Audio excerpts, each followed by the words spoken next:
Hello friends, சுட்டும் விழி சுடரே சீரியலில் என்ன நடக்குதுன்னு பார்க்கலாம் வாங்க. வீடியோவை ஸ்கிப் பண்ணாமல் கடைசி வரைக்கும் பாருங்கள். கர்ணா எங்கள் அபி மேலே பயங்கர கோவமாக இருக்காங்க. ஸோ அவங்க அடியாட்களுக்கு கால் பண்ணி, இங்கே பாருடா, அந்த அபியை இன்றைக்கி ஃபுல்லாக விசாரிங்க. அந்த மாணிக்கம் எங்கே இருக்கான், மாணிக்கமும் இவனும் சேர்ந்து என்ன சதி வேலை பண்ணுறாங்க, காஞ்சனா என்கிட்ட என்ன சொல்ல வந்தாங்க அப்படின்றது எல்லாத்தையுமே அவகிட்ட கேட்டு தெரிஞ்சுக்கோங்க. அப்படியும் அவள் சொல்லலை அப்படின்னா நைட்டுக்காக வந்து அவளுக்கு நான் சங்கு ஊதிடுறேன். இதுக்கப்புறம் அவள் உயிரோடவே இருக்க வேண்டாம். இத்தனை நாளாக அவள் உண்மையை சொல்லுவான்னு சொல்லிட்டு நம்மளும் வெயிட் பண்ணது எல்லாமே போதும். இதுக்கப்புறமும் அவளை நம்ம கஸ்டடியில் வைக்க வேண்டாம். இன்றைக்கி ஒரு நாள் தான் அவளுக்கு டைமு. அவள் மட்டும் உண்மையை சொல்லலை அப்படின்னா அவளை போட்டு தள்ளிடலாம். நீங்கள் விசாரிங்க, நைட்டுக்காக நான் வரேன். அது மட்டும் இல்லாமல் அவள் உண்மை என்ன சொல்கிறதுக்கு முன்னாடி பச்சை தண்ணி இது கொடுத்துட்டு போகிறீங்க. அவள் பட்னியாகவே கிடக்கட்டும். சரி பார்த்துக்கோங்கடா பத்திரம் அப்படின்னு சொல்லிட்டு ஃபோனை வச்சுட்றாங்க. ஸோ அப்போ தான் ஸ்வேதா வராங்க. கர்ணா, மீட்டிங் போகலான்னு சொல்லியிருந்தேனே, மேலே போயிட்டு வந்துடுறேங்கன்னு சொல்லிட்டு நீங்கள் சொன்னீங்க. இனிமே வராமல் ரூமில் என்ன பண்ணிக்கிட்டு இருக்கீங்க அப்படின்னு சொல்லிட்டு எங்கள் ஸ்வேதா வந்து கேட்குறாங்க. ஸோ கர்ணா இருந்துட்டு, ஐயோ ஸ்வேதா மறந்தே போயிட்டேன். சரி ஸ்வேதா, நம்ம கிளம்பலாமா அப்படின்னு சொல்லிட்டு, வாங்க, நமக்காக வெயிட் பண்ணிக்கிட்டு இருக்காங்க. புது பிரான்ச் ஓப்பன் பண்ண போகிறோம். அப்படி இருக்கிறப்போ நீங்கள் அது மேலே தானே கொஞ்சம் ஆர்வமாக இருக்கணும். ஏதோ ஒரு டென்ஷன்லேயே இருக்கீங்க கர்ணா நீங்கள் அப்படின்னு சொல்லிட்டு ஸ்வேதா சொல்கிறாங்க. அதெல்லாம் ஒன்றும் இல்லை, நான் பார்த்துக்கிறேன், வா போகலாம் அப்படின்னு சொல்லிட்டு காரில் போய்கிட்டு இருக்காங்க. ஸோ கர்ணா வந்து மனசுக்குள்ளேயே நினைக்கிறாங்க, நம்ம இவகிட்ட கேட்கலாமா வேண்டாமா அப்படின்னு சொல்லிட்டு. கேட்டுடலாம் அப்படின்னு சொல்லிட்டு இங்கே நம்ம கர்ணா இருந்துட்டு, ஸ்வேதா உங்ககிட்ட நான் வெளிப்படையாகவே பேசிடுறேன், சுற்றி வளைச்சி பேச நான் விரும்பலை, சொல்லுங்கள் கர்ணா அப்படின்னு சொல்லவும், இல்லை ஸ்வேதா, அது வந்து இப்போ தான் சுற்றி வளைச்சி பேச மாட்டேன், தயங்க மாட்டேன்னு சொன்னீங்க. அப்போவுமே தயங்க தானே செய்கிறீங்க. எதுவாக இருந்தாலும் டைரெக்டாக சொல்லுங்கள் கர்ணா. என்ன எதுன்னு நான் தெரிஞ்சுக்கிட்டு அதுக்கப்புறம் என்னுடைய அபிப்பிராயம் என்னென்னு நான் சொல்கிறேன் அப்படின்னு சொல்லிட்டு. சரி ஓகே, அது வந்து அத்தை பேசுகிற விஷயமாக தான் உங்ககிட்ட கேட்கலான்னு நினைக்கிறேன். அத்தை நீயும் நானும் கல்யாணம் பண்ணிக்கணும்னு நினைக்கிறாங்க. மகேஷுமே உன் கூட இருக்கணும்னு தான் ஆசைப்பட்றான். மகேஷ்காக நல்லத்துக்காகவும் அதே சமயம் நம்மளோட வாழ்க்கையை யோசிச்சும் நம்ம ஒரு முடிவு எடுத்து தான் ஆகணும். அத்தை வேற என்ன முடிவு எடுத்தீங்கன்னு சொல்லிட்டு கேட்டுக்கிட்டே இருக்காங்க. நம்ம இதுக்கு ஒரு பதில் சொல்ல வேண்டாமா? அதான் நீயும் நானும் கலந்து பேசி ஒரு முடிவுக்கு வருவோம். நீ என்ன நினைக்கிற ஸ்வேதா? என்னை கல்யாணம் பண்ணிக்கிறதுக்கு உனக்கு சம்மதமா அப்படின்னு சொல்லிட்டு தயங்கிக்கிட்டே தான் நம்ம கர்ணா வந்து கேட்குறாங்க. ஏன்னா கர்ணாவோட இன்டென்ஷனே ஸ்வேதாவை கல்யாணம் பண்ணணுன்றதுக்காக தான். ஏன்னா நம்ம பார்வதியை கொலை பண்ணியிருக்காங்க அப்படின்னா அதுக்கு மெயின் காரணமே நம்ம ஸ்வேதா கூட ஒன்று சேர்ந்து வாழணும்னு கொல்ல ஆசை கர்ணாக்கு. ஸோ 10 வருஷமாக இந்த ஒரு தருணத்துக்காக தான் எங்கள் கர்ணா வந்து வெயிட் பண்ணிக்கிட்டு இருந்திருப்பாங்க. ஸோ ஸ்வேதா வாயிலிருந்து ஒரு நல்ல வார்த்தை தான் வரணும் அப்படின்னு எங்கள் கர்ணா மனசுக்குள்ளேயே நினைக்கிறாங்க. ஸோ ஸ்வேதாவுமே யோசிக்கிறாங்க. என்ன ஸ்வேதா, நீ யோசிக்கிறத பார்த்தா என்னை கல்யாணம் பண்ணிக்கிறதுல உனக்கு விருப்பம் இல்லை போல். ஐயோ, நான் அப்படியெல்லாம் நினைக்கலைங்க. உங்களுக்கு என்ன தோணுமோ, நீங்கள் என்ன நினைப்பீங்களோ அப்படின்ற ஒரு யோசனை தான், மற்றபடி எனக்கு வேறு ஒன்றும் இல்லைங்க அப்படின்னு சொல்லிட்டு. அப்போது என்னை கல்யாணம் பண்ணிக்கிறதுக்கு உனக்கு ஓகே தானே? எந்த ஒரு பிரச்சனையும் இல்லைல்ல அப்படின்னு சொல்லிட்டு. எனக்கு எந்த பிரச்சனையும் இல்லைங்க. நீங்கள் அக்கா நினப்பா இருக்கீங்க. அக்கா மேலே அளவு கடந்த பாசமும் மரியாதையும் வச்சுக்கிட்டு இருந்தீங்க. அக்காவோட நினப்பு உங்களை விட்டு போகவே இல்லை. அதை பற்றி தாங்க யோசிக்கிறேன். இங்கே பாரு ஸ்வேதா, உன்னுடைய விருப்பம் என்னன்னு மட்டும் எனக்கு தெளிவாக சொல்லிட்டேன் அப்படின்னா நானும் என்னுடைய விருப்பம் என்னன்னு சொல்லிவிடுவேன் அப்படின்னு சொல்லிட்டு. உங்களுக்கு ஓகேனா எனக்கும் ஓகே தான் கர்ணா அப்படின்னு சொல்லிட்டு இங்கே நம்ம ஸ்வேதா வெக்கப்பட்டுக்கிட்டே சொல்கிறாங்க. ஸோ இங்கே கர்ணாவுக்கு அப்படி புல் அரிக்குது, அப்படியே மனசெல்லாம் பட்டாம்பூச்சி பறக்குது. எத்தனை வருஷம், அப்பா பாப்பா 10 வருஷமாக நான் இதுக்காக, இந்த ஒரு வார்த்தைக்காக வெயிட் பண்ணண்டி. காரில் வந்துக்கிட்டு இருக்கிறதுனால என்னால் டான்ஸ் கூட ஆட முடியல. ரூமில் இருந்திருந்தோம் அப்படின்னா ஐயோ என்னம்மா டான்ஸ் போட்டிருப்பேன் தெரியுமா, ஐயோ என்ன பண்ணுறதுன்னு கூட தெரியலையே அப்படின்ற மாதிரி மனசுக்குள்ளேயே அவ்வளோ ஒரு கொண்டாட்டம் கர்ணாக்கு. ஸோ வானத்தில் பறக்கிற மாதிரி தான் இருக்குது இந்த ஒரு நிமிஷம் அவங்களுக்கு. ஸோ இப்போது நம்ம ஸ்வேதாவை கல்யாணம் பண்ணணுன்றதுக்காகவே அநியாயமாக எந்த பாவமும் அறியாத நம்ம பார்வதியை அநியாயமாக இந்த கர்ணா கொண்டுட்டு தப்பே பண்ணாத நம்ம அப்படி இப்போது ஜெயில் தண்டனையை அனுப்பி வச்சுக்கிட்டு இருக்காங்க. ஸோ 10 வருஷமாக அனுபவிச்சாங்க. இப்போ கர்ணாவுமே கடத்தி வச்சு நிறைய கொடுமைகளை கொடுத்துக்கிட்டு இருக்காங்க. ஸோ நம்ம அபிக்கு எந்த ஒரு பிரச்சனையுமே நடந்துடக்கூடாது. அதே சமயம் தப்பு பண்ண கர்ணா தானே தண்டனை அனுபவிக்கணும். அது மட்டும் இல்லாமல் கர்ணாவோட வாழ்க்கையில் தான் நல்லதாக நடந்துக்கிட்டு இருக்கு. ஸோ தப்பே பண்ணாத அபி இப்போ வரைக்குமே, இந்த நிமிஷம் வரைக்குமே தண்டனைகளையும் கொடுமைகளையும் அனுபவிச்சுக்கிட்டு தான் இருக்காங்க. ஸோ தன்னோட புருஷனை விட்டு தன்னோட குழந்தைய விட்டு ஜெயிலில் நிறைய நாள் ஒரு நரக வேதனையை அனுபவிச்சு இன்றைக்கி கருணா கிட்ட சிக்கிக்கிட்டு தவிச்சுக்கிட்டு இருக்காங்க நம்ம அபி.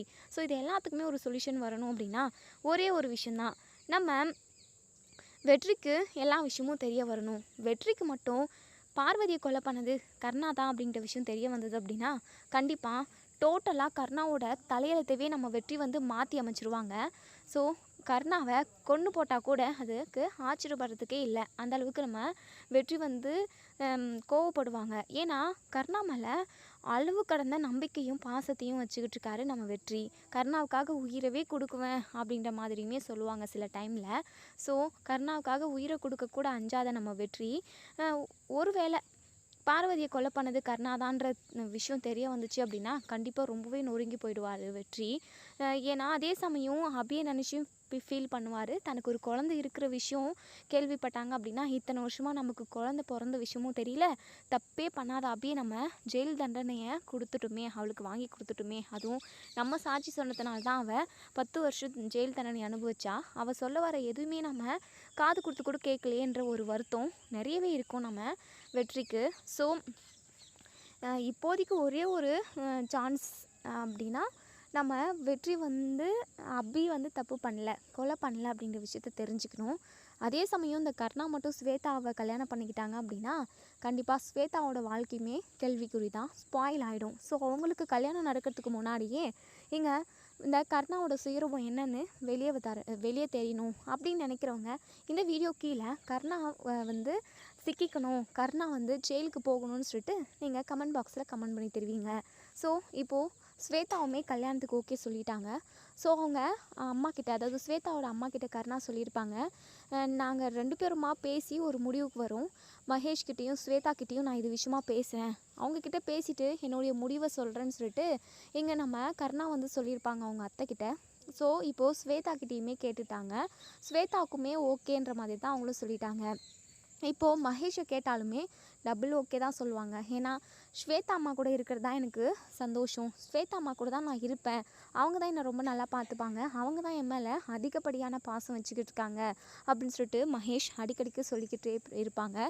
ஸோ வேறு அம்மா வரதை விட ஸ்வேதா அம்மாவே எனக்கு அம்மாவாக வந்தாங்க அப்படின்னா கண்டிப்பாக நான் ரொம்ப சந்தோஷப்படுவேன்னு சொல்லிட்டு தான் கண்டிப்பாக நம்ம மகேஷ் சொல்ல போகிறாங்க. ஸோ மகேஷை கேட்கணுன்னு கூட அவசியம் இல்லை நம்ம கருணாவுக்கு. ஸோ இப்போது ஸ்வேதா ஓகே சொன்னதுனால வீட்டில் சொன்னாங்க அப்படின்னா கல்யாண ஏற்பாடெல்லாமே தடபடலாக நடக்கும். அதுக்கு முன்னாடி மாணிக்கமோ இல்லை இந்த காஞ்சனாவோ நம்ம வெற்றிக்கிட்ட பேசினாங்க அப்படின்னா நம்ம கருணாவோட சொல்லி முடிஞ்சிரும் தான் சொல்லணும். ஸோ இவங்க மீட்டிங்குமே அட்டன் பண்ணிவிட்டு வீட்டுக்கு வராங்க. வீட்டுக்கு வந்ததுமே அவங்க அத்தைக்கிட்ட விஷயத்த சொல்கிறாங்க. ஸ்வேதா கல்யாணத்துக்கு ஓகே சொல்லிட்டா, நானுமே மகேஷோட நலத்துக்காக நான் இதுக்கு சம்மதிக்கிறேன், நாங்கள் 2 பேருமே கல்யாணம் பண்ணிக்கிறோம் அத்தை அப்படின்னு சொல்லவும் இதை கேட்ட அவங்க அத்தைக்கு ரொம்ப ரொம்ப சந்தோஷமாக இருக்குது. என்ன சொல்கிறீங்க மாப்பிள்ளை, இதை கேட்குறதுக்கு எனக்கு ரொம்ப ரொம்ப சந்தோஷமாக இருக்குது, இந்த ஒரு விஷயத்துக்காக தானே இவ்வளோ நாளாக நான் வெயிட் பண்ணிக்கிட்டு இருந்தேன் அப்படின்னு சொல்லிட்டு இங்கே நம்ம ஸ்வேதாவோட அம்மா பயங்கர ஹாப்பியாக சொல்கிறாங்க. ஸோ இப்போ கருணாவுக்குமே கல்யாண கலை முகத்தில் வந்துருச்சுன்னு கூட சொல்லலாம். ஸோ இப்போ தான் ஏதோ புதுசாக கல்யாணம் ஆகிற மாதிரியே ஓவரா சீன் போடுறாரு இங்கே நம்ம கருணா. ஸோ வெற்றிக்கும் அங்கே திவ்யாவுக்குமே இந்த விஷயம் தெரிய வருது. உடனே திவ்யா இருந்துட்டு, கருணாண்ணா உங்களுக்கு கல்யாணம் நடக்க போகுது, ரொம்ப சந்தோஷமாக இருக்குதுண்ணா அப்படின்னு சொல்லிட்டு பயங்கர ஹாப்பியாக சொல்கிறாங்க நம்ம திவ்யா. ஸோ எல்லாருமே வாழ்த்துக்கள் சொல்கிறாங்க. வெற்றிக்குமே இந்த விஷயத்தில் சந்தோஷம்தான். இப்போது இன்னொரு சைடு இங்கே நம்ம அபி பயங்கரமாக அடி வாங்குறாங்க இங்கே கருணா அவங்க ஆட்களால். ஏன்னா கருணா விசாரிக்க சொல்லியிருப்பாங்க. ஸோ பயங்கரமாக அடி கொடுத்து தான் விசாரிக்கவும் செய்கிறாங்க. என்னை அடிக்காதீங்க, உண்மையாகவே இந்த மாணிக்கம் எங்கே இருக்கான்னு தெரியாது, மாணிக்கமும் நானும் எந்த ஒரு பிளானும் பண்ணல, அதே சமயம் இந்த காஞ்சனா என்ன சொல்ல வந்தாங்கன்னு எனக்கு தெரியல, தயவு செஞ்சு நான் விட்டுருங்கன்னு சொல்லிட்டு கெஞ்சி கதறாங்க. ஆனாலுமே அவங்க யாருமே விடுற மாதிரி தெரியல. நீ உண்மையை சொல்கிற வரைக்கும் அண்ணன் உன்னை அடிக்க தான் சொல்லியிருக்காங்க அப்படின்னு சொல்லிட்டு பயங்கரமாக அடிக்கிறாங்க. ஸோ ரொம்பவே டயர்ட் ஆகிடுது அவங்களுக்கு. ஏன்னா பச்சை தண்ணி கூட கொடுக்காம அடி கொடுத்துட்டே இருந்தால் எவ்வளோ ஒரு மாதிரி உடம்பு மைனஸ் பாயிண்ட்டாக போய்கிட்டு இருக்கும், அதாவது அது எனர்ஜியே இல்லாமல் இருக்கும்.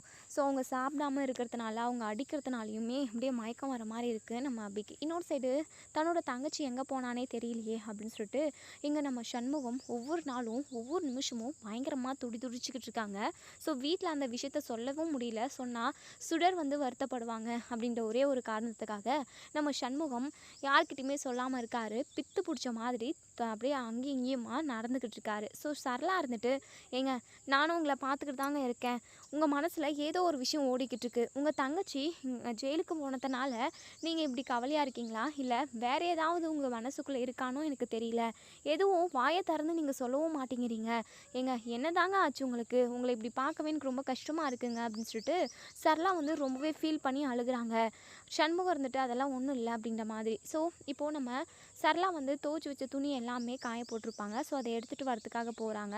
குட்டி பிள்ளைங்க எல்லாருமே வெளியே விளையாடிக்கிட்டு இருக்காங்க. நியூஸ் பார்க்குறாங்க நம்ம சண்முகம் உள்ள.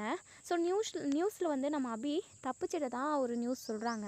அவங்க மட்டும் திரும்ப வந்து சரணடையலை அப்படின்னா அவங்களுக்கு கொடூரமான தண்டனைகள் இன்னும் மேலும் மேலும் உயர்த்தப்படும் அப்படின்ற மாதிரிலாம் சொல்கிறாங்க.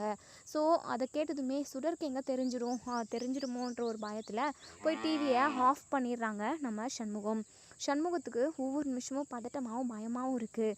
நம்ம அபி எங்கே போயிருக்காங்க அப்படிங்கிறத தாண்டி அபிக்கு என்னாச்சு ஏதாச்சு, அது மட்டும் இல்லாமல் அபி மட்டும் திரும்ப வரல அப்படின்னா தண்டனையுமே உயர்த்தப்படும்னு சொல்கிறாங்க. அது மட்டும் இல்லாமல் இப்போது என்ன மாதிரியான சுச்சுவேஷனில் அபி இருக்கான்னு தெரியலையே அப்படின்னு சொல்லிட்டு அபியை பற்றியே நினச்சி நம்ம சண்முகம் நூலாக உருகி போகிறாரு.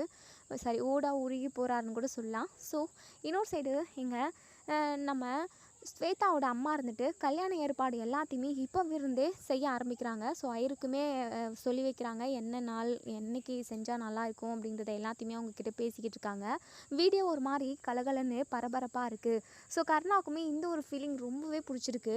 இந்த மாதிரி சுச்சுவேஷனில் தான் அவங்க அபியை கடத்தி வச்சுருக்காங்க. ஸோ அதையுமே பார்க்கணும் அப்படின்றதுக்காக இப்போ நைட் 8 மணி ஆகுது. இங்கே நம்ம கருணா வந்து வெளியே போகிறாங்க. கரெக்டாக வெற்றி பார்த்துட்டு, கருணா எங்கே போகிற கருணா இந்நேரத்துக்கு அப்படின்னு சொல்லி கேட்குறாங்க. வெற்றி ஒரு மீட்டிங் விஷயமா தான். மீட்டிங்கெல்லாம் காலையில் தானே வைப்பாங்க, இந்த மாதிரி டைமில் என்றைக்குமே மீட்டிங் இல்லையே. மீட்டிங் இப்போ வைக்கல, மீட்டிங் விஷயமா தான் நான் பேச போகிறேன் அப்படின்னு சொல்லிட்டு இங்கே கருணா வந்து என்னென்னமோ சொல்லி சமாளிக்கிறாங்க. ஸோ இவங்க சமாளிக்கிறதுலேருந்தே நம்ம வெற்றிக்கு ஏதோ ஒன்று தப்பாக இருக்குது, கருணா நம்மக்கிட்டேருந்து ஏதோ ஒன்றுட்ட மறைக்கிறான் அப்படின்னு சொல்லிட்டு மனசுக்குள்ளே நினைக்கிறாங்க. ஸோ இப்போது இங்கே கருணா அது இதுன்னு சொல்லிட்டு வெற்றிக்கிட்டேருந்து அங்கேருந்து கிளம்பி போயிடுறாங்க. வெற்றிக்கு சந்தேகம் வந்ததுனால பின்னாடியே ஃபாலோ பண்ணிட்டு போகிறாங்க.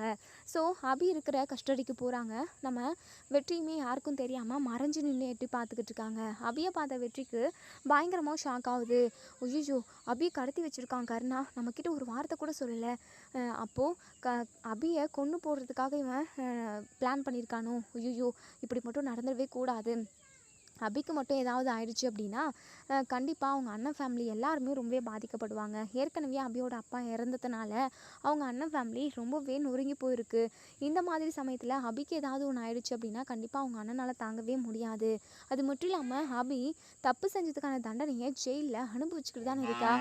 அப்படி இருக்கிறப்போ எதுக்காக கருணா இப்போது அபியை கடத்தி வச்சுருப்பான் அப்படின்னு சொல்லிட்டு பயங்கர யோசனையிலே இருக்காரு. ஸோ கருணா இங்கே வந்ததுமே அபிக்கிட்ட வந்து, அபி என்னடி என்ன எதுவுமே சொல்லவே மாட்டேங்கிறேன்னு சொல்கிறாங்க. இங்கே பார், இதுக்கப்புறம் உன்னை உயிரோடு விட்டு வச்சு ஒரு பிரயோஜனம் இல்லை. இனிமேல் நீ எதுக்காகடி உயிரோடு இருக்கணும், உண்மையே சொல்லவே மாட்டேங்கிற. உன்னை நான் இங்கே என் கஸ்டடியில் வச்சுக்கிட்டு இருந்தேன் அப்படின்னா இது மேலும் மேலும் எனக்கு தான் பிரச்சனை. நீ இனிமே உயிரோடவே இருக்காதுடி, செத்து போடி அப்படின்னு சொல்லிட்டு துப்பாக்கி எடுக்கிறாங்க. ஸோ இதை பார்த்த வெற்றி பயங்கரமாக ஷாக் ஆகுறாங்க. ஐயோ அபி மட்டும் செத்துடக்கூடாது, அபிக்கு எதுவுமே ஆகக்கூடாது அப்படின்னு சொல்லிட்டு வெற்றி அங்கே போய் நின்று கருணா அப்படின்னு சொல்லிட்டு உடனே இங்கே வெற்றியை பார்த்த கருணா பயங்கரமாக ஷாக் ஆகுறாங்க. வெற்றி நீ எதுக்காக இங்கே வந்த, ஏன் கருணா என்கிட்ட அபி கடத்தின விஷயமா என்கிட்ட எதுவுமே சொல்லவே இல்லை. என்ன கேட்டாலும் ஏதாவது ஒன்று சமாளித்து போய்கிட்டே இருந்தேன். ஆனால் உன் மேலே ஒரு சந்தேகப்பட்டு தான் நான் உன் பின்னாடியே ஃபாலோ பண்ணிட்டு வந்தேன். இப்போ என்னடானா அபியை கொண்டு போடுறேன்னு சொல்லிட்டு துப்பாக்கி எடுத்து காட்டுற. வேண்டாம் கருணா, இது ரொம்ப தப்பு. அபி செஞ்ச தப்புக்கு தானே அவன் ஜெயில் தண்டனை அனுபவிச்சுக்கிட்டு இருக்கா. அப்படி இருக்கிறப்போ நீ எதுக்காக அவளை கொல்லணும் அப்படின்னு சொல்லிட்டு எங்கள் பாரு வெற்றி, உனக்கு என்ன தெரியாதுன்னு, அதாவது எல்லாமே தெரிஞ்சுக்கிட்டே இப்படியெல்லாம் கேட்டால் எப்படி வெற்றி. அதான் அந்த மாணிக்கமும் இவளும் சேர்ந்து ஏதோ ஒரு பிளான் பண்ணுறாங்க. 2 பேருமா சேர்ந்து என்ன போட்டு தள்ளிட்டாங்கன்னா நான் என்ன பண்ண முடியும். இனிமேல் அபி உயிரோடவே இருக்கக்கூடாது வெற்றி, நீ என்னை தடுக்காத. கண்டிப்பாக நான் அவளை கொல்லாமல் விட மாட்டேன் அப்படின்னு சொல்லிட்டு துப்பாக்கி எடுத்து நெத்திக்கு நேராக வச்சிடுறாங்க. அபிக்கு ரொம்பவே பதட்டமாகவும் இருக்குது, பயமாகவும் இருக்குது. இங்கே பாரு கருணா, உனக்கு எதிராக நான் எந்த சதி வேலையும் பண்ணல. தயவு செஞ்சு என்னை விட்டுடு, நான் பாட்டுக்கு ஜெயிலில் போயிட்டு நான் ஜெயில் தண்டனை அனுபவிச்சுக்கிறேன், எதுக்காக என்னை இப்படி போட்டு சித்திரவதை பண்ணுற அப்படின்னு சொல்லிட்டு இங்கே நம்ம அபி வந்து பயங்கரமாக அழுகுறாங்க. ஸோ வெற்றி இருந்துட்டு இங்கே பாரு கர்ணா, அபி பண்ண தப்புக்கு அவள் ஜெயில் தண்டனை அனுபவிச்சுட்டு போகட்டும், நீ எதுக்காக தேவையே இல்லாமல் ஒரு உயிரை வந்து கொன்ன பாவம் உனக்கு எதுக்கு அப்படின்னு சொல்லிட்டு நம்ம அபி மனசுக்குள்ளேயே நினைக்கிறாங்க. ஏற்கனவே பார்வதி அக்காவை கொன்ன நாய் தானே இவன், இவனோட சுயநலத்துக்காக என்ன காரணம்னே தெரியல அக்காவை கொன்று போட்டான், என்ன கொல்றதுக்கெல்லாம் இவன் யோசிப்பானா, வெற்றி உன்ன மாதிரியெல்லாம் இந்த கர்ணா கிடையவே கிடையாது அப்படின்னு சொல்லிட்டு நம்ம அபி மனசுக்குள்ளேயே நினைக்கிறாங்க. ஸோ வெற்றி இருந்துட்டு இங்கே பாரு என்னை தடுக்காத அப்படின்ற மாதிரி சொல்லிட்டு கரெக்டாக வயிற்றுக்கு நேராக துப்பாக்கி எடுத்துகிட்டு போயிட்டு சுட்டுடுறாங்க. ஸோ ரத்தமாக வருது. வெற்றிக்கு அப்படி பயங்கர ஷாக்கிங்காக இருக்குது. வாய் மேலாம் கை வச்சுக்கிறாங்க. கர்ணா, நான் சொல்ல சொல்ல கேட்காம நீ பாட்டுக்கு லூஸு மாதிரி இப்போது அபியை சுட்டுட்டேன், அபிக்கு ஏதாவது ஒன்று ஆச்சு அப்படின்னா கண்டிப்பாக அதுக்கான தண்டனை நீ தானே அனுபவிக்கணும், கண்டிப்பாக உன்னை வந்து போலீஸ் அரெஸ்ட் பண்ணி கூட்டிகிட்டு போயிடுவாங்க கர்ணா, கொஞ்சம் கூட யோசிக்காமல் இப்படி ஒரு தப்பை பண்ணிட்டியே அப்படின்னு சொல்லிட்டு அபி வழியில் பயங்கரமாக துடிக்கிறாங்க. ரத்தமெல்லாம் அப்படி அதாவது கையை பிடிச்சி வச்சுக்கிறாங்க, வயிற்று மேலே ரத்தமாக வருது. ஸோ அதை பார்த்த வெற்றிக்கு ஒரு மாதிரி ஆயிடுது.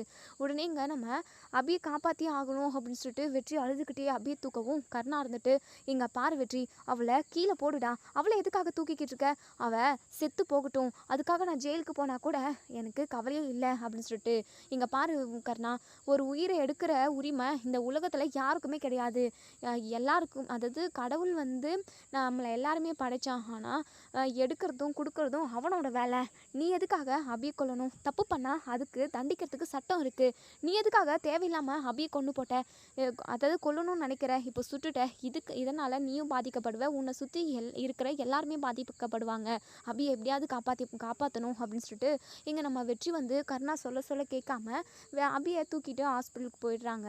ஸோ கர்ணாவுக்கு பயங்கரமாக கடுப்பாகுது. இந்த வெற்றியை ஃபாலோ பண்ணதை நம்ம கவனிக்காமல் விட்டுட்டோமே, இந்த அபியை போட்டு தள்ளிட்டு அவள் இருந்த தடமே தெரியாமல் உருவம் தெரியாமல் அழிச்சிருக்கலாம், ஆனால் வெற்றி வந்து எல்லாத்தையுமே கொலாப்ஸ் பண்ணிட்டானே அப்படின்னு சொல்லிட்டு இங்கே கர்ணா வந்து நினைக்கிறாங்க. ஸோ இன்னொரு சைடு இங்கே போலீஸ் வந்து நம்ம சண்முகத்தோட வீட்டுக்கு வராங்க. ஸோ சரளா கிட்டே இங்கே பாருங்கள், அபி வந்து போலீஸ்கிட்டேருந்து தப்பிச்சிட்டா, ஒழுங்காக அவன் எங்கே இருக்கான்னு சொல்லிடுங்க, இல்லைனா உங்களை எல்லாரையுமே தூக்கிட்டு போய் ஜெயிலில் வச்சுருவோம் அப்படின்னு சொல்லிட்டு சொல்கிறாங்க. இதை கேட்ட சுடர் நம்ம தியா, தருண், சரளான்னு இவங்க எல்லாருமே ஷாக் ஆகுறாங்க. சுடர் இருந்துட்டு மாமா அம்மு எங்கே போனாங்க, அம்மு இல்லைன்னு சொல்லிட்டு போலீஸ் சொல்கிறாங்க, அம்மு எங்கே போயிருப்பாங்க அப்படின்னு சொல்லிட்டு இங்கே சுடர் பயங்கரமாக அழுக ஆரம்பிச்சிடுறாங்க. உடனே இங்கே போலீஸ் இருந்துட்டு இங்கே பாருங்கம்மா, ஒழுங்கா அபி எங்கே இருக்கான்னு சொல்லுங்கம்மா அப்படின்னு சொல்லிட்டு சரளா இருந்துட்டு என்ன சொல்கிறீங்க, உண்மையாகவே எங்களுக்கு அபி எங்கே இருக்கானே தெரியாது, அபி ஸ்டேஷனுக்கு போகிறதா சொல்லிட்டு தானே எக்ஸாம் முடிச்சதும் ஜெயிலுக்கு போகிறேன்னு சொல்லிட்டு தான் போனான், அதுக்கப்புறம் எங்கன்னு எங்களுக்கு தெரியலைங்க அப்படின்னு சொல்லிட்டு நம்ம சரளா சொல்கிறாங்க. ஸோ இங்கே போலீஸ் இருந்துட்டு இங்கே பாருங்கள், அபி இந்த பக்கம் வந்தால் கண்டிப்பாக நீங்கள் இன்ஃபார்ம் பண்ணணும் அப்படின்னு சொல்லிட்டு போலீஸுமே போயிடுறாங்க. சண்முகம் பயங்கரமாக அழுகுறாங்க. ஏங்க இந்த விஷயம் உங்களுக்கு முன்னாடியே தெரியுமாங்க, அதுக்காக தான் நீங்கள் இப்படி இருக்கீங்களா, ஏங்க அபி எங்கெங்கே போயிருப்பா அப்படின்னு சொல்லிட்டு இங்கே நம்ம சண்முகம் இருந்துட்டு எனக்கு தெரியல சரளா, அபியா போனாலா இல்லை அபிக்கு ஏதாவது பிரச்சனை வந்திருக்கான்னு எனக்கு ஒன்றுமே புரியல, பிரபாகரன் சாருமே அபியை தேடி அலைஞ்சிக்கிட்டு தான் இருக்காரு அப்படின்னு சொல்லிட்டு இங்கே நம்ம சண்முகம் பயங்கரமாக அழுகுறாங்க. சுடருமே ஒரே அழுக, மாமா அம்மு எங்கே மாமா, அம்மு இல்லாமல் நான் எப்படி மாமா இருக்க முடியும், எனக்கு இப்போவே அம்முவை பார்த்தாகணும், நான் அம்மு கிட்டே போகிறேன், அம்மு எங்கே இருக்காங்கன்னு நான் போய் தேடுறேன் அப்படின்னு சொல்லிட்டு நம்ம சுடர் பயங்கரமாக அழுக ஆரம்பிக்கிறாங்க. உடனே சண்முகம் இருந்துட்டு இங்கே பாருடா சுடர், கண்டிப்பாக உன் அம்முக்கு எதுவுமே ஆகாது, அபி திரும்ப வந்துடுவா, என்ன ஏதாச்சும் அவளுக்கு பிரச்சனையே என்னன்னு தெரியல, கண்டிப்பாக அவள் திரும்பி வந்துடுவா அப்படின்னு சொல்லிட்டு என்ன சமாதானம் பண்ணி பேசணுன்னு கூட நம்ம சண்முகத்துக்கு தெரியல. ஸோ அபியை கேட்டு நம்ம சுடர் வந்து ரொம்பவே அடம்பிடிச்சிக்கிட்டு இருக்காங்க. ஸோ இன்னொரு சைடு இங்கே நம்ம வெற்றி வந்து போலீஸ்கிட்டையுமே இன்ஃபார்ம் பண்ணிவிட்டு நம்ம அபியை வந்து ஹாஸ்பிட்டலில் அட்மிட் பண்ணுறாங்க. ஸோ போலீஸுமே வந்துடுறாங்க, இதை நியூஸ்லேயுமே போடுறாங்க. ஸோ அபி உயிருக்கு போராடிக்கிட்டு இருக்காங்க அப்படின்ற ஒரு தலைப்பு நியூஸாக வருது. ஸோ வீட்டில் உள்ள நம்ம சண்முகத்தோட ஃபேமிலியில் உள்ள எல்லாருமும் பார்க்குறாங்க. இங்கே நம்ம சண்முகம் அதை பார்த்துட்டு பயங்கரமாக அழுகுறாங்க. சுடர் வந்து அப்போ இல்லை, சரளாவும் நம்ம சண்முகம் மட்டும்தான் அந்த நியூஸை பார்க்குறாங்க. இங்கே பாருங்கள், அபியை யாரோ துப்பாக்கியால் சுட்டு இருக்காங்க. இந்த வெற்றி தான் ஹாஸ்பிட்டலுக்கு கொண்டு வந்து சேர்த்துருக்கான். இது எல்லாத்தையுமே நியூஸில் போடுறாங்க. அபிக்கு என்னங்க பிரச்சனை, யாருங்க அவளை தூக்கிட்டு போயிட்டு இப்படியெல்லாம் பண்ணியிருப்பாங்க, யாருங்க கடத்திட்டு போயிருப்பாங்கன்னெல்லாம் பயங்கரமாக இங்கே நம்ம சரளா வந்து அப்படியே ஒரு பதட்டத்தோடு சொல்கிறாங்க. சண்முகம் இருந்துட்டு பயங்கரமாக அழுகுறாங்க. என் தங்கச்சிக்கு இப்படி ஒரு நிலைமையாக வரணும், என் தங்கச்சி யாருக்கும் எந்த ஒரு துரோகமும் நினைக்கவே இல்லையே, ஏன் அவன் வாழ்க்கை இப்படியெல்லாம் இருக்குது, அந்த கடவுளுக்கு கூட கண் இல்லாமல் போயிடுச்சு இல்லை அப்படின்னு சொல்லிட்டு சண்முகம் பயங்கரமாக அழுகுறாங்க. இங்கே பாரு சரளா, அபிக்கு இப்படி ஒரு விஷயம் நடந்திருக்குன்னு சொல்லிட்டு சுடருக்கு தெரிய வேண்டாம். இந்த விஷயம் மட்டும் சுடருக்கு தெரிஞ்சுது அப்படின்னா கண்டிப்பாக அவன் இதை தாங்கிக்கவே மாட்டான் அப்படின்னு சொல்லிட்டு எங்கள் சண்முகம் வந்து சரளா கிட்ட சொல்கிறாங்க. நான் சொல்கிறது இல்லைங்க, ஆனால் அபியை நம்ம இப்போவே பார்த்தாகணுங்க. இந்த ஹாஸ்பிட்டல் பேர் என்னன்னு பார்த்துக்கோங்க, நம்ம போயிட்டு அபியை பார்ப்போம் அப்படின்னு சொல்லிட்டு. ஆமாம் சரளா, முதல் வேலையாக அதை செய்வோம், நம்ம அபிக்கிட்ட போவோம் அப்படின்னு சொல்லிட்டு சண்முகம் வந்து சரளா கிட்ட சொல்கிறாங்க. ஸோ இன்னொரு சைடு நம்ம வெற்றிக்கு உள்ளுக்குள்ளே ஒரு மாதிரி பதட்டமும் பயமும் அழுகையும் எல்லாமே ஒன்று சேர்ந்து வருது. ஏன்னா என்னதான் இருந்தாலும் நம்ம அபியை வந்து வெற்றி லவ் பண்ணியிருக்காரு, லவ் பண்ணி கல்யாணம் பண்ணி கூட்டிகிட்டு வந்திருக்காரு. ஸோ அந்த ஒரு பாசமும் ஒரு தவிப்பும் இருக்க தான் செய்யுது நம்ம வெற்றிக்குள்ளே. அபிக்கு எதுவுமே ஆகக்கூடாது அப்படின்னு சொல்லிட்டு அங்கே ஹாஸ்பிட்டலில் இருந்த பிள்ளையார்கிட்ட வேண்டிக்கிறாங்க. ஸோ பிள்ளையார் மேலேருந்து ஒரு பூவுமே விழுகுது. ஸோ அபிக்கு எதுவும் ஆகாது அப்படின்றத தான் அந்த கடவுள் சொல்கிறாரு போல். ஸோ இப்போ தான் நம்ம இது வெற்றிக்கு ரொம்பவே ரிலாக்ஸாகவும் சந்தோஷமாகவும் இருக்குது. அதுக்கப்புறம் கருணா இருந்துட்டு வெற்றிக்கு கால் பண்ணுறாங்க. என்ன வெற்றி, உனக்கு என்னை விட அபி தான் முக்கியமாக போயிட்டால, அபியை காப்பாற்றணுன்றதுக்காக என்னை கூட மதிக்காமல் என் பேச்சை கேட்காம நீ பாட்டுக்கு அவளை ஹாஸ்பிட்டலுக்கு கொண்டு போய் அட்மிட் பண்ணுறல, அவளால் நம்ம எல்லாருமே ரொம்பவே கஷ்டப்பட்டிருக்கோம் வெற்றி. ஆனால் நீ அதை கொஞ்சம் கூட புரிஞ்சுக்காம நீ பாட்டுக்கு அவளை ஹாஸ்பிட்டலுக்கு கூட்டிகிட்டு போயிட்டுல, அப்போது அவள் தான் உனக்கு முக்கியமாக போயிட்டா அப்படின்னு சொல்லுவோம். இங்கே பாரு கருணா, அவளுக்காக நான் அவளை தூக்கிட்டாலாம் வர கிடையாது, அவளை ஹாஸ்பிட்டலுக்கு கொண்டு வந்து அட்மிட் பண்ணவும் கிடையாது. ஏன் அப்படின்னா உனக்கு எந்த பிரச்சனையும் வந்துடக்கூடாது, அவளுக்கு இப்படி ஆயிடுச்சேன்னு சொல்லிட்டு உன்னை யாருமே அரெஸ்ட் பண்ணிடக்கூடாது அப்படின்னு சொல்லிட்டு தான் நான் இப்படி ஒரு விஷயத்த பண்ணேன் அப்படின்னு சொல்லிட்டு வெற்றி சொல்கிறாங்க. ஸோ இங்கே கருணா இருந்துட்டு, இங்கே பாரு வெற்றி, நீ பண்ண ஒரு காரியத்தினால அவளை நான் துப்பாக்கியால் சுட்டேன், அவளை கொலை பண்ண முயற்சி பண்ணேன்னு சொல்லிட்டு கண்டிப்பாக என்னை வந்து போலீஸ் இப்போ அரெஸ்ட் பண்ண போகிறாங்க. அதுக்காக தானே நீயும் ஆசைப்பட்ட. சரி வெற்றி, இப்போ எனக்கு நல்லாவே புரிஞ்சிருச்சு, நீ அந்த அபி பக்கம் சாஞ்சிட்ட. இப்போது உன் ஃப்ரெண்டு முக்கியம் கிடையாது, உனக்கு துரோகம் செஞ்ச என் பொண்டாட்டி அநியாயமாக கொன்று போட்ட அந்த அபி தான் உனக்கு முக்கியமாக போயிட்டா. இருக்கட்டும் வெற்றி, இருக்கட்டும், நீ அவள் பக்கமே இரு, நான் ஜெயில் தண்டனை அனுபவிச்சுக்கிறேன். ஆனால் அந்த அபி எனக்கு பண்ண துரோகம் மாதிரி நீயும் அவளை விட படும் மோசமாக எனக்கு நம்பிக்கை துரோகம் பண்ணிட்ட. நீ இப்படி பண்ணுவேன்னு சொல்லிட்டு நான் கொஞ்சம் கூட எதிர்பார்க்கல அப்படின்னு சொல்லிட்டு இங்கே இந்த கருணா வந்து வெற்றியை வந்து அப்படியே பிரெயின் வாஷ் பண்ணி எப்படியாவது தன் பக்கம் இழுத்துக்கலாம் அப்படின்ற மாதிரி தான் பேசிக்கிட்டு இருக்காங்க. ஸோ இப்படி பேசிக்கிட்டு இருக்க டைம்லேயே இங்கே போலீஸுமே கருணாவோட வீட்டுக்கு வந்துடுறாங்க. உங்களால் தான் அபி இப்படி ஒரு சுச்சுவேஷனில் இருக்காங்க, அவங்க ஜெயிலுக்கு போகிற வழியிலேருந்து நீங்கள் தான் கடத்தி அவங்கள கொலை பண்ண முயற்சி பண்ணியிருக்கீங்க. இப்போ அவங்க ஹாஸ்பிட்டலில் ரொம்ப சீரியஸான கண்டிஷனில் இருக்காங்க, அதுக்கு காரணம் நீங்கள் தான். இப்போது மேலிடத்துலேருந்து உத்தரவு வந்திருக்கு, உங்களை நாங்கள் அரெஸ்ட் பண்ணி தான் ஆகணும் அப்படின்னு சொல்லிட்டு அரெஸ்ட் பண்ணி கூட்டிகிட்டு போயிடுறாங்க. ஸ்வேதாவோட அம்மா பயங்கரமாக அழுதுகிட்டு இருக்காங்க. ஐயோ, என் குடும்பத்துக்கு வந்த சோதனையாக இது, இந்த அபியால் பார்வதி இந்த உலகத்தை விட்டே போனா, இன்னைக்கு என் மாப்பிள்ளைக்கும் என் பொண்ணுக்கும் கல்யாணத்தை பண்ணி வச்சு மகேஷோட வாழ்க்கையை அவனோட எதிர்காலத்தை நல்லபடியாக அமைச்சு வைக்கலான்னு சொல்லிட்டு நினைக்கிறப்ப தான் இந்த அபியாலேயே திரும்பவும் இன்னொரு பிரச்சனை வந்துருச்சு. ஸ்வேதா, அந்த அபி நம்மளை நிம்மதியாகவே இருக்க விட மாட்டாளா, ஏன்னா அவன் நம்ம குடும்பத்துக்கு இப்படி விடாமல் துரோகம் பண்ணிக்கிட்டே இருக்கா அப்படின்னு சொல்லிட்டு இங்கே நம்ம ஸ்வேதாவோட அம்மா பயங்கரமாக அழுதுகிட்டு இருக்காங்க.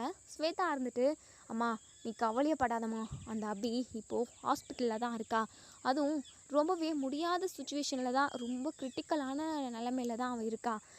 அவளை நான் அப்படியே போட்டு தள்ள சொல்கிறேன், அவள் இனிமேல் உயிரோடவே இருக்கக்கூடாது. நானும் போனால் போது பாவம்னு சொல்லிட்டு பார்த்துக்கிட்டு வந்தேன். ஆனால் இன்னைக்கு நம்ம குடும்பத்தில் ஏதாவது ஒரு சந்தோஷமான விஷயம் நடந்துச்சு அப்படின்னாவே அவளால் அதை பொறுக்க முடியல. நம்ம வீட்டில் எப்போவுமே எல்லாருமே ரொம்பவே கவலையாகவும் கஷ்டப்பட்டுக்கிட்டும் இருக்கணும்னு அவள் நினைக்கிறா போல். அதனால தானே பார்வதி அக்காவை கொலை பண்ணி அவள் ஜெயிலுக்கு போனால். ஜெயிலில் அவள் இருக்கிற வரைக்கும் நம்ம நிம்மதியாக தான் இருந்தோம். என்னைக்கு பரோல் மூலமாக அவள் வெளியே வந்தாலோ அப்போவே எல்லாமே முடிஞ்சிச்சு. இதுக்கப்புறம் நம்ம குடும்பத்தோட நிம்மதியை எடுக்கிற உயிரோடவே இருக்கக்கூடாது, நான் அவளை கொன்று போடாமல் விட மாட்டேன். இது விஷயமா நான் அங்கே உள்ள டாக்டர்கிட்ட பேசி அவளை ஊசி போட்டு கொலை பண்ண சொல்கிறேன் அப்படின்னு சொல்கிறாங்க. ஸோ ஸ்வேதாவோட அம்மா இருந்துட்டு, இங்கே பாரு ஸ்வேதா, வேண்டாம் ஸ்வேதா, ஏற்கனவே மாப்பிள்ளை தான் இப்போது போலீஸ் எல்லாம் வந்து அரெஸ்ட் பண்ணி கூட்டிகிட்டு போயிட்டாங்க. இப்போது நீ ஏதாவது பண்ண போய் அதுக்கப்புறம் உனக்கும் ஏதாவது பிரச்சனை வந்துட போகுது. கொஞ்சம் பொறுமையாக இரு ஸ்வேதா, எல்லாத்தையும் மாப்பிள்ளையே பார்த்துப்பாரு அப்படின்னு சொல்லிட்டு. அதான் உன் மாப்பிள்ளையை போலீஸ் அரெஸ்ட் பண்ணி கூட்டிகிட்டு போயிட்டாங்களே, இப்போ யார் இந்த இடத்துல இருந்து பார்த்துப்பா? நான் தானே பார்த்துக்கணும். முதல்ல அந்த அபியை கொண்டு போடுறேன், அதுக்கப்புறம் கருணாவை நான் வெளியே கொண்டு வரேம்மா.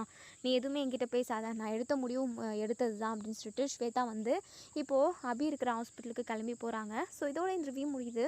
இதுக்கப்புறம் என்ன நடக்க சொல்லி வெயிட் பண்ணி போவோம் ஃப்ரெண்ட்ஸ். வீடியோ பிடிச்சிருந்தா லைக் பண்ணி கமெண்ட் பண்ணி தெரிவிங்க. நம்ம அபிக்கு எதுவும் ஆகக்கூடாதுன்னு நினைக்கிறவங்க இந்த வீடியோ